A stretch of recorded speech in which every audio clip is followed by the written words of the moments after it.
歡迎大家嚟到幼兒靜心平台 Mindfulness for Kids 心靜自樂暑期靜心小貼士，我係小咩姨姨。今日咧想俾4個家長帶領靜心技巧嘅小貼士俾大家分享。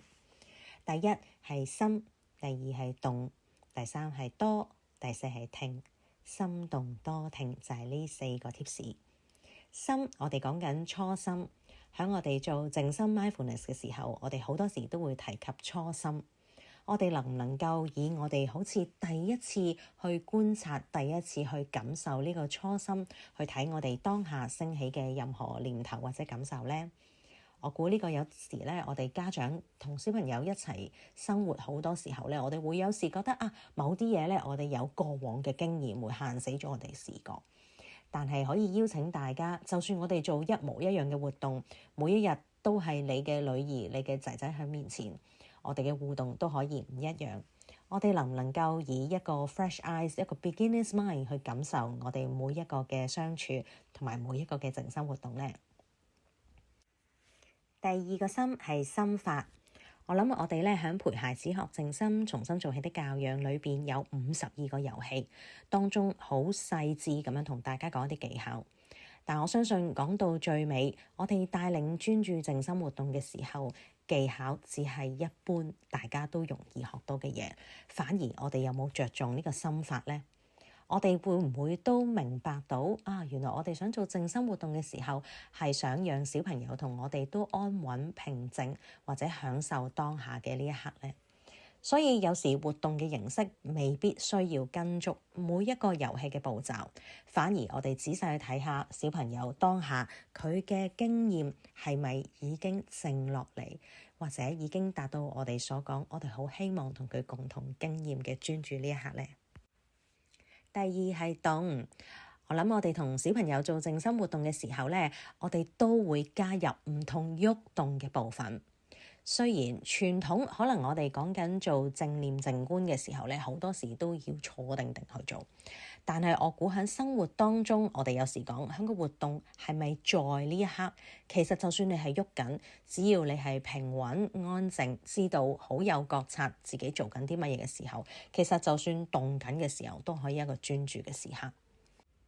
我哋擁抱變動，擁抱流動嘅狀態。靜心活動我哋之前都會用好多頌缽去進行。如果某啲朋友對於頌缽覺得有啲敏感，或者可能屋企冇頌缽，其實我哋可以具有創意一啲，揾唔同嘅樂器去做。小喵姨當年喺幼稚園工作嘅時候呢，我哋亦都有時去音樂室借用唔同嘅樂器，就算係三角鈴啦，其實都可以帶動到我哋想用頌缽嚟讓嗰個聲音帶翻我哋此時此刻嘅一個經驗。所以唔拘泥於一啲嘅工具啦，只需要你覺得方便就手，而你哋又係喜歡用呢個嘅工具就可以啦。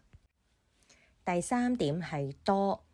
建議咧特別係同幼兒做，即係講緊可能3至6歲嘅小朋友咧，我哋可以多做靜心練習，但係每次較為短嘅。我估短嘅意思係真係可以去到半分鐘，甚至乎係10秒、20秒，一個好簡短嘅靜心時間。咁當然啦，靜心遊戲可能咧有時即係要安排嘅時候都已經差唔多1分鐘啦。咁但係咧，我相信咧，慢慢小朋友可以從短時間但係多做，去明白咧呢個靜心遊戲為佢帶嚟啲咩好處，就唔需要咧話我反而咧就要次次都做好長嘅時間。另外多就係多好奇、多發問。如果已經能夠說話嘅小朋友，建議大家同佢互動嘅時候，可以多啲問下佢喺靜心活動嘅時候嘅感受，對於佢嘅觀察啦、覺察啦，帶有好奇心。呢一啲咧，我哋都稱之為一個解說嘅部分。可能同小朋友去分析翻呢個活動，我哋其實可以享受到啲乜嘢呢？你會唔會都中意咁樣專注嘅感覺？如果想要嘅話，不如我哋可以做多少少活動，再練習多啲我哋嘅專注能力。呢個就係第3點，我哋所謂多。第4就係聽，就正如好似頭先咁講，當我哋解說部分嘅時候，我哋要多發問，所以我哋要用心聽小朋友嘅回饋。小朋友如果覺得呢個遊戲佢冇興趣，大家不妨就再次攞起陪孩子學靜心嘅書，翻下邊一個活動可能小朋友會感興趣，聽下佢哋嘅回饋，聽下佢哋感受，聽下佢哋嘅選擇。有家長朋友之前都分享過㗎，佢話啊，其實咧我會攞本書出嚟，跟住咧叫小朋友按住嗰52個活動裏邊嘅圖畫，覺得邊一個好奇，邊一個想試，然後媽媽咧就大概話俾佢知到底咧嗰個遊戲係做啲乜嘢，然後俾小朋友去選擇。呢個我哋都係聽翻小朋友嘅想法啦，由小朋友嘅需要、佢嘅興趣去開始。當然聽唔單止係思想嘅，特別我哋小朋友較為細，其實咧佢哋係以情感或者佢哋心裏邊咧，其實都有好多唔同嘅感受可以讓我哋聆聽。所以我哋聽唔單止係聽小朋友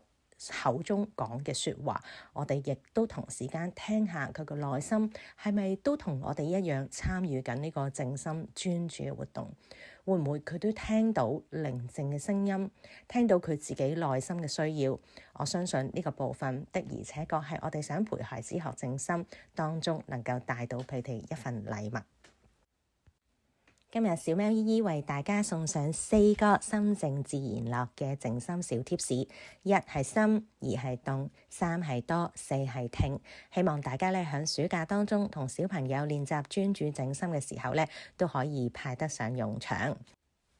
最後都鼓勵大家喺同小朋友做靜心專注嘅時候，不妨攞翻陪孩子學靜心呢本工具書出嚟，當中有好多插圖，小朋友咧一睇大概都知道個活動係點樣。多啲以小朋友為本，邀請佢哋揀一啲活動同佢哋一齊參與。假使間你未有呢本書嘅話咧，其實陪孩子學靜心喺香港嘅公共圖書館係有得借閱嘅，咁啊歡迎大家可以去借閱啦。甚至乎咧而家實體書可以喺一拳書局，或者如果你中意電子書嘅話咧，你都可以上翻我哋 Facebook 平台，有2個平台咧，你都可以買到電子書，或者咧呢度我都提供咗一個 QR code， 大家可以直接 scan， 跟住咧就同馬仔叔叔小喵姨姨直接訂購都可以。如果大家覺得咧心靜自然樂呢幾個 tips 咧非常之好用嘅話咧，歡迎大家可以同其他朋友分享，或者喺翻我哋 Facebook 平台，喺我哋 WhatsApp 嘅平台可以分享翻你同小朋友做靜心專注活動之後嘅感受或者疑問，我哋可以多啲做活動。今日暫時講到呢度，下次再見，拜拜。